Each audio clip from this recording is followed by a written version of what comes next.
Chapter 15. Ferocious Bear and Tuhuhulsote were right. In 3 suns the Bluecoats caught up with us.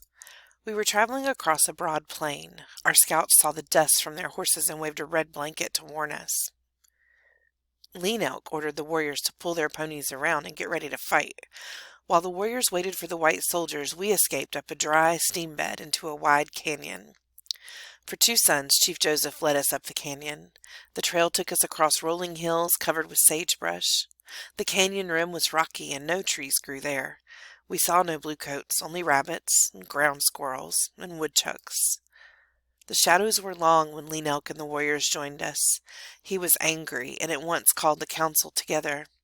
Chief Joseph halted our march, and the women made camp while the chiefs met. Swan Necklace led his pony to our fire. Across its back lay an antelope.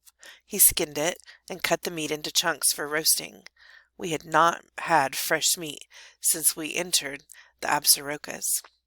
"It is a bitter day for us," he said, wiping his knife on a clump of dry grass. "Were many killed?" I asked. "None. 3 were wounded, but not bad," he grinned. "The buffalo gun I took from a ranch shoots good. It speaks so loud the bluecoats think I have a cannon." For a moment his heart was light. "The bluecoats lost many men," he said. "They fight like women."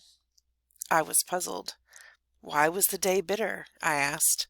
"The crows fought beside the bluecoats," he said, his mouth twisting with disgust. "When I saw them, my heart was just like fire. We battled the crows for 2 suns." I caught my breath. The world was against us. We could not fight forever. Swan Necklace saw the fear in my eyes. He placed a gentle hand on my chin and turned my face toward him. "Do not fret, my love," he said. "As long as I live, no bluecoat will harm you." I smiled with my lips, but not with my heart. He loaded the rest of the antelope onto his pony and took it to the cooking fire of 2 moons. Before the morning star shone, we broke camp. Lean Elk urged us to hurry. He said we must now fear all the tribes. We must go fast into the old lady's country. We left the canyon and moved north for 6 suns. Lean Elk drove us from dark to dark. The stars shone above us when we got into our horses, and they shone when we got off. We rested little and traveled much. We were weary, and our ponies were weary. When we struck camp, the frost glittered on the prairie like a lake sparkling in the sun. The ground was still hard when the sun climbed halfway up the sky. I no longer packed my buffalo robe. After I climbed on my pony, I pulled it around me and Bending Willow. Our food ran low. There was no time to hunt. On the morning that we came to a herd of mountain sheep, there were only 2 cakes of camas roots and berries in the bag on my pony's saddle. The young men killed several sheep, but not enough to stay our hunger. Each family got only 1 small piece of meat. We waited until nightfall to eat it. We did not stop to cook while the sun was high. We buried the skins and the horns beside the trail.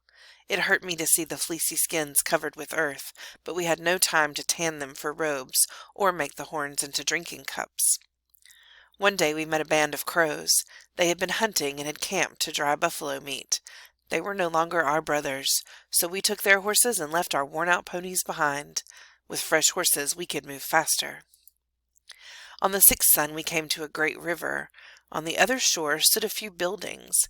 Beside them were boxes and boxes filled with supplies for the soldiers. At this place, the river was broad, but not deep. The water was so low that we could swim our horses across. There was no need to make bull boats. Some of our warriors crossed the river first. They called us to follow them. There were only a few white men, and they did not want to fight. Our food was almost gone. My father asked the white men for food. They gave him a slab of bacon and a small sack of hard bread. It was so little that it was worthless. My father's eyes were hard and angry. He led us up a small creek and told us to make camp. Then he left with the warriors. Soon we heard guns speak. The shooting went on until light streaked the eastern sky. It was not long after that the warriors rode into camp. They called us to bring the pack ponies and follow them. We hurried back to the river. The white men had fled. The warriors chopped open the boxes and we loaded the horses. We took flour and sugar, beans and bacon. We took coffee. We took pots to cook in, the first we had seen since Big Hole. The camp would feast that night. After we had loaded the ponies, our warriors burned the rest of the supplies. No bluecoats would eat that food. As we rode north, a cold wind carried the smell of smoke from the river.